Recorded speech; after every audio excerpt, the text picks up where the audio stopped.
Tuhan itu selalu memberi bekal barang siapa yang masuk hadiratnya, siapa yang mencari wajahnya sungguh-sungguh, orang itu mendapat upah, kata firman Tuhan di kitab Ibrani.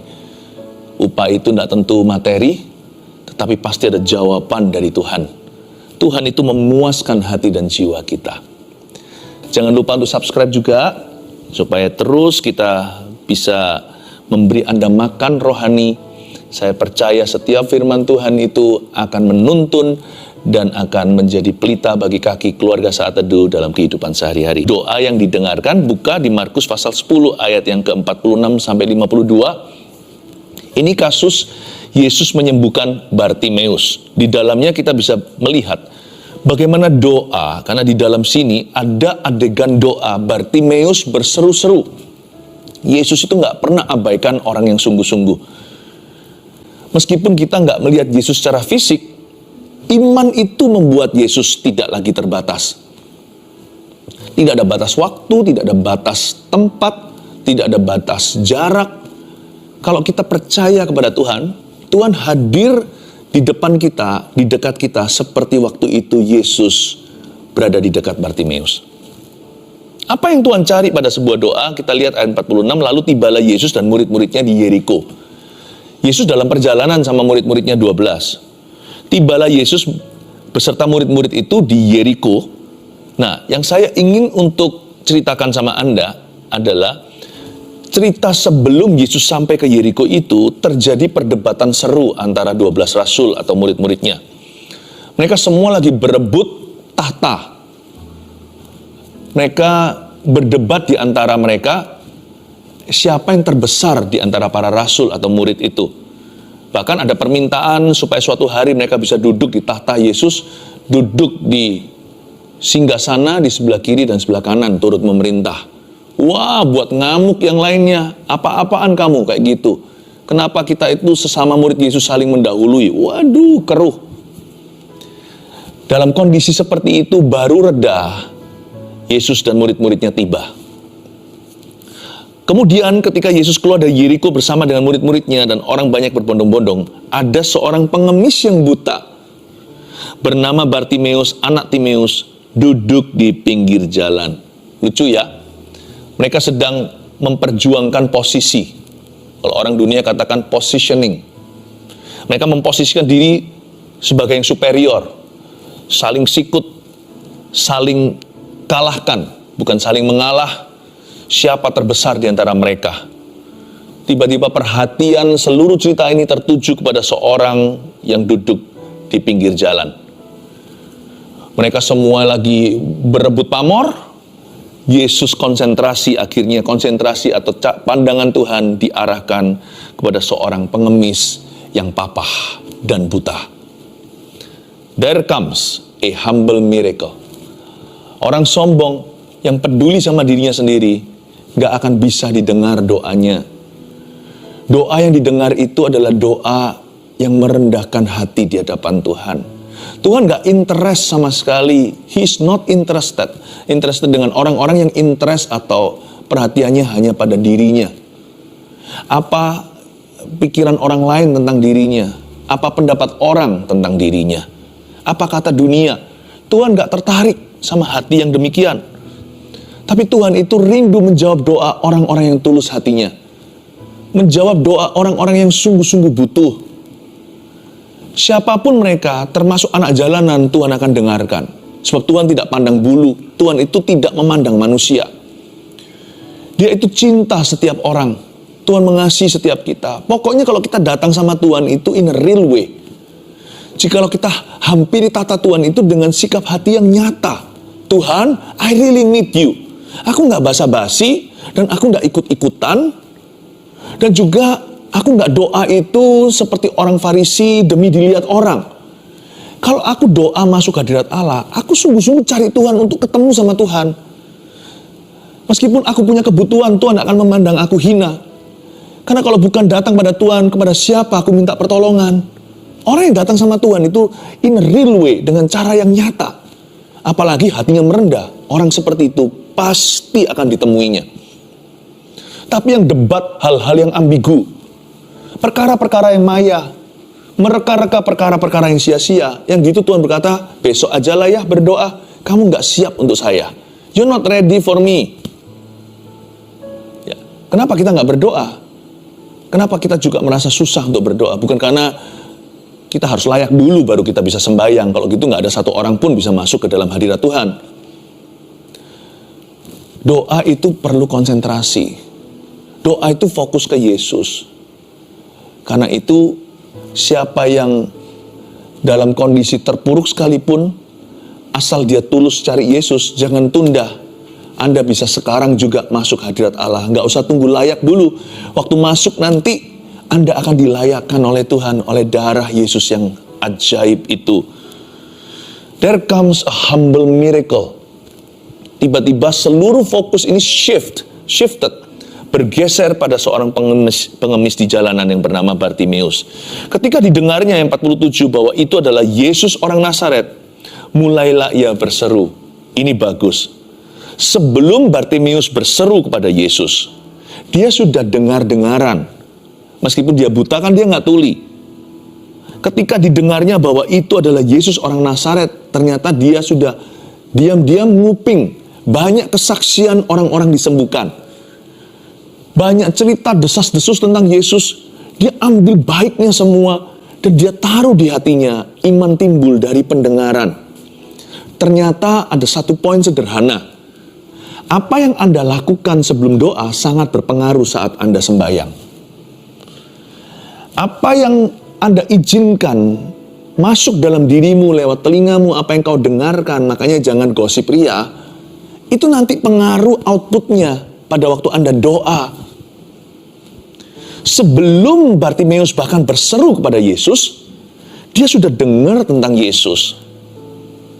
Makanya itu saya suka sekali, saya punya satu habit, yaitu saya sering iseng-iseng baca Alkitab sekalipun bukan lagi di dalam patokan porsi saat teduh pribadiku. Saya baca, kenapa? Karena saya nggak pernah tahu nanti kapan ada ayat-ayat tertentu akan nyasar. Kapan ada ayat-ayat tertentu itu akan kuperlukan dan bukan di dalam menu utama, tetapi justru firman-firman yang sifatnya seperti suplemen itu yang akan jadi rescue, akan jadi pertolonganku ketika aku membutuhkannya. Hati-hatilah kita menggunakan mata kita, apa yang kita baca. Hati-hati kita gunakan telinga kita, apa yang kita izinkan masuk ke dalamnya. Sebab Bartimeus itu tidak menumpuk dan menimbun sampah. Yang dia tumpuk di dalam dirinya, yang dia simpan itu dalam sanubari perbendaharaan hatinya adalah kesaksian tentang Tuhan. Mungkin di dalam hatinya keluar nyanyi lagu ini sebelum bahkan diciptakan. Tak tersembunyi kuasa Allah, jika yang lain ditolong saya juga. Ada iri yang ilahi, iri yang baik maksudnya, yang positif. Kalau orang lain ditolong, aku mau Tuhan. Ini bukan iri hati, ini kerinduan jiwanya. Dia dengar si itu orang yang sakit kusta Tuhan Yesus tahirkan. Kalau kusta aja bisa lenyap, apa susahnya bagi Sang Pencipta untuk memberikan saya penglihatan. Jadi dia tidak menyimpan perkara-perkara negatif di dalam dirinya. Inilah yang kurenungkan siang dan malam. Puji-pujian kepada Tuhan. Seperti lagu itu, inilah yang kurenungkan setiap waktu. Nyanyian pujian dan pengagungan kepadamu. Biarlah manis kau dengar Tuhan, manis kau dengar Tuhan. Dan hatiku bersuka karenamu. Dia simpan dalam hatinya, dia renungkan dalam otaknya. Semua pujian, pengagungan, dan perbuatan Tuhan dia replay, dan replay lagi. Dimainkan dan diputar ulang dan ulangi lagi. Ketika Yesus lewat, gampang. Langsung berseru. Seluruh iman itu meluap-luap ke permukaan. Ya, semua di dalam dirinya itu spiritnya sudah menggelembung ke atas tahta Tuhan. Dan berkata, Tuhan, I'm ready for your miracle. Yesus anak Daud, kasihanilah saya. Ayat 48, banyak orang menegurnya supaya ia diam. Namun semakin keras ia berseru, anak Daud, kasihanilah aku. Gak gampang jadi Bartimeus. Dia dianggap annoying oleh orang sekeliling. Dia dianggap, mengganggu. Banyak orang yang menegurnya, bukan satu dua. Pernahkah Anda merasa doa Anda terhalang? Yang halangi bukan Tuhan, yang menghalangi itu dunia. Jangan salahkan mereka, karena mereka tidak kenal Bapa. Bisa jadi juga yang menghalangi Anda sesama orang Kristen. Udahlah, lu nggak usah doa-doa, nggak usah fanatik. Ya, mungkin bisa jadi begitu. Karena sekalipun Kristiani tidak sedikit yang masih kedagingan, hidupnya oleh daging bukan oleh roh. Hidup berdasarkan pikiran manusia yang mati. Jangan salahkan mereka. Mereka sendiri masih membutuhkan terobosan. Tapi kalau Anda mengharapkan mujizat untuk hidupmu, pilih-pilih siapa yang kau dengarkan. Banyak orang menegurnya supaya ia diam. Untung ayat ini tidak berhenti di sini. Jikalau Bartimeus menuruti keinginan dunia di sekelilingnya, tidak ada ayat berikutnya ketika dia disembuhkan. Namun semakin keras ia berseru, anak Daud, kasihanilah aku. Meskipun Bartimeus itu rendah hati, dia tidak datang ke tata Tuhan dengan menuntut-nuntut. Dia tidak menghadapi Yesus dengan ngomel-ngomel, lalu kecewa sama Tuhan. Bagaimana kita bisa mengalami kebaikannya? Ada orang-orang yang berdoanya gini sikap hatinya. Kenapa Tuhan? Kenapa aku melayani, kau izinkan ini? Kenapa aku mengasihimu?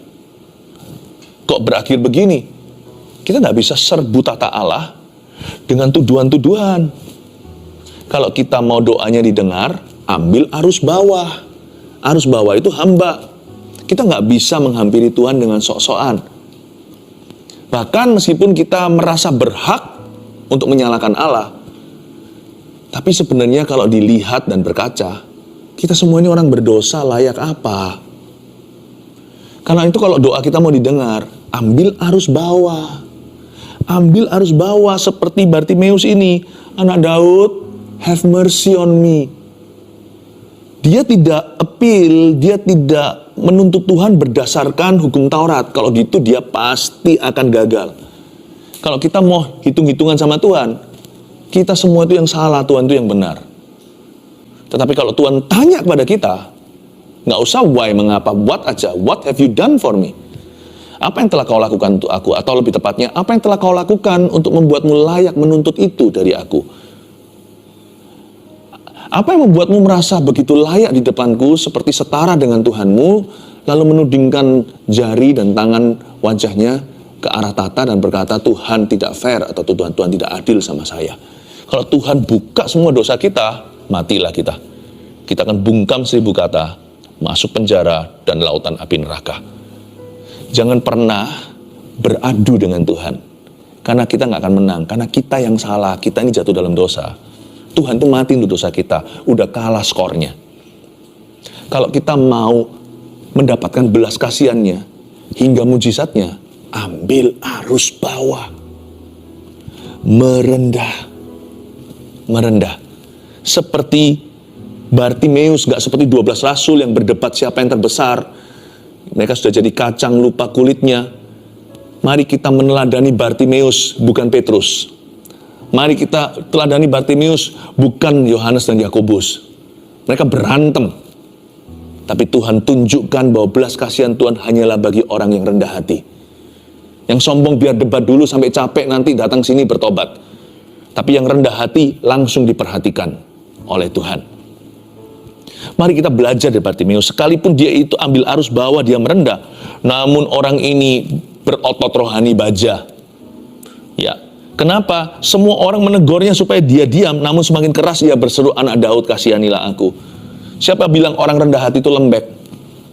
Kita bisa ambil arus bawah. But we could be the most determined person in the whole world. Kita bisa menjadi orang yang paling tekadnya paling bulat ketika berdoa. Ya. Iman itu nggak usah angkuh. Iman itu konsisten dengan permintaan.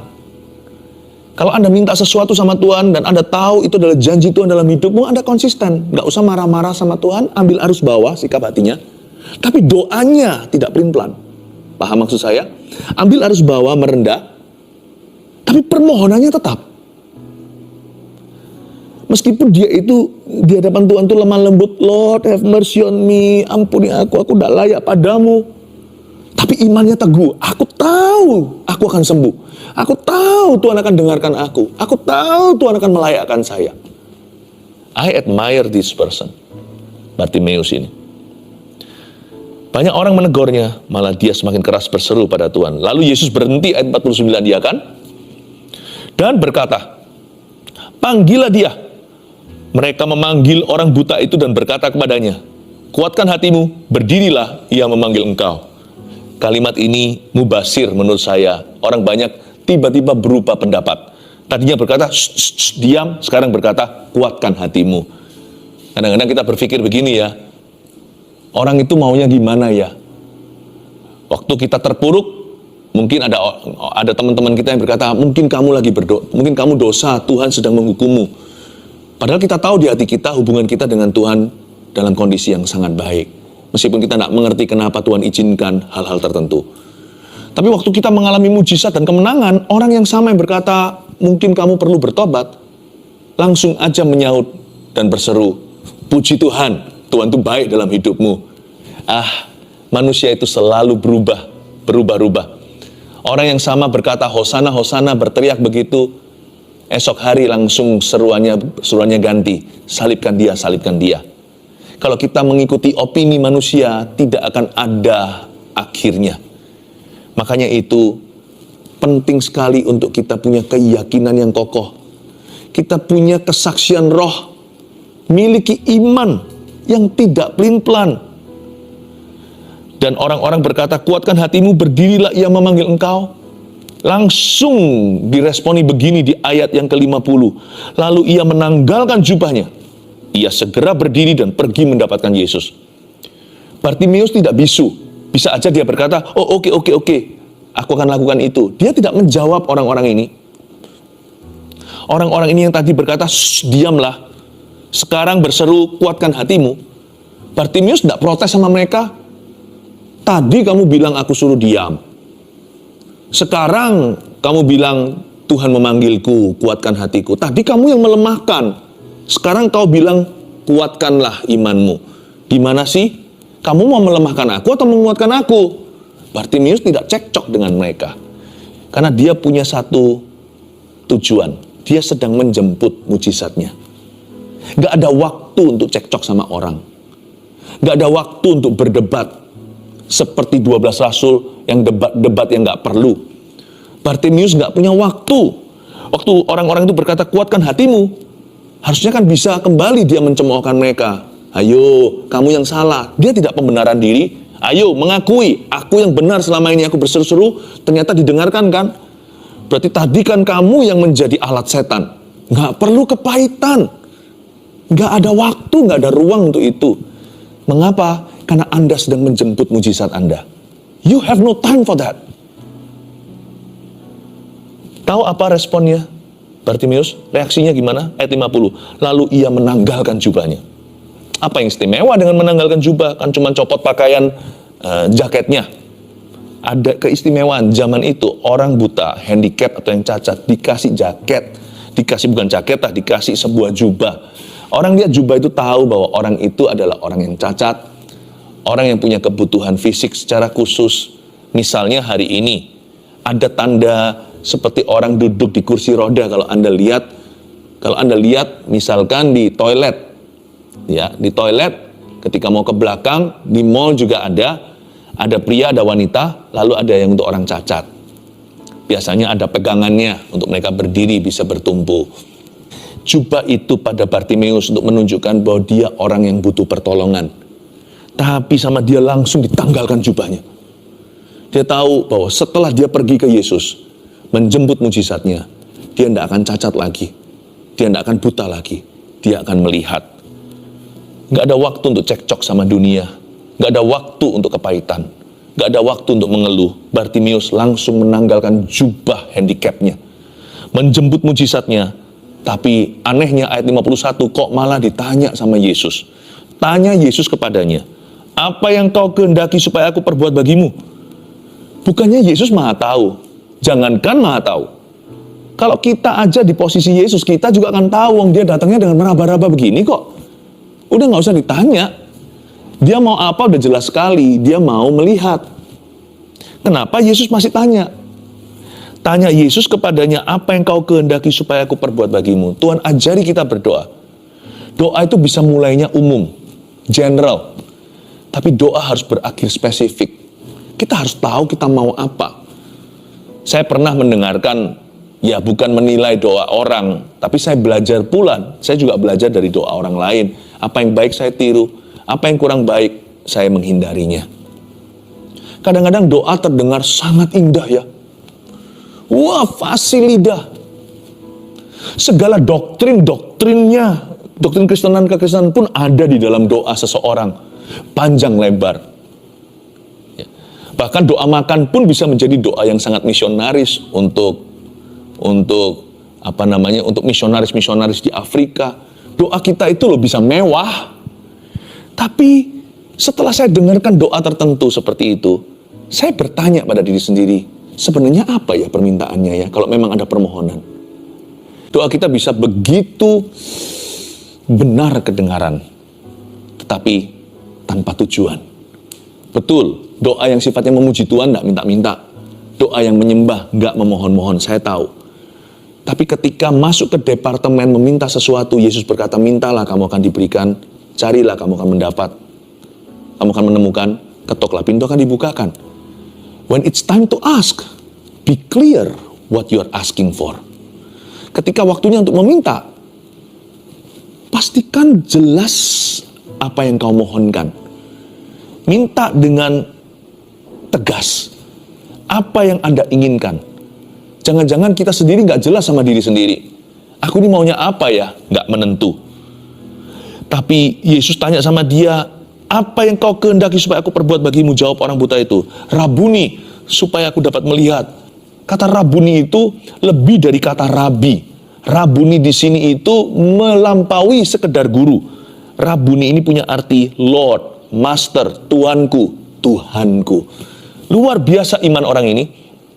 Semua orang lain masih merasa Yesus hanya anak tukang kayu, atau dia hanyalah seorang rabi yang sakti bisa menyembuhkan segala. Tapi Bartimeus sudah nyebut dia anak Daud. Padahal ahli Taurat orang Farisi semua menyangkali. Mana ada yang namanya Mesias itu dalam nubuatan keluar dari Nazaret, kota hina. Tapi dia bisa mengakui, engkau anak Daud. Dia mengakui engkau Mesias. Lebih dari itu, Bartimeus tunduk pada Yesus sebelum dia sembuh. Ada mujizat, enggak ada garansi atau jaminan. Tapi dia terlebih dulu menuhankan Yesus. Dia berkata, Rabuni, you are my Lord, my Master. No matter what, apapun terjadi, engkaulah Tuhanku. Engkaulah Allahku, engkaulah Rajaku. Lalu jawab orang buta itu, tidak basa-basi, supaya aku dapat melihat.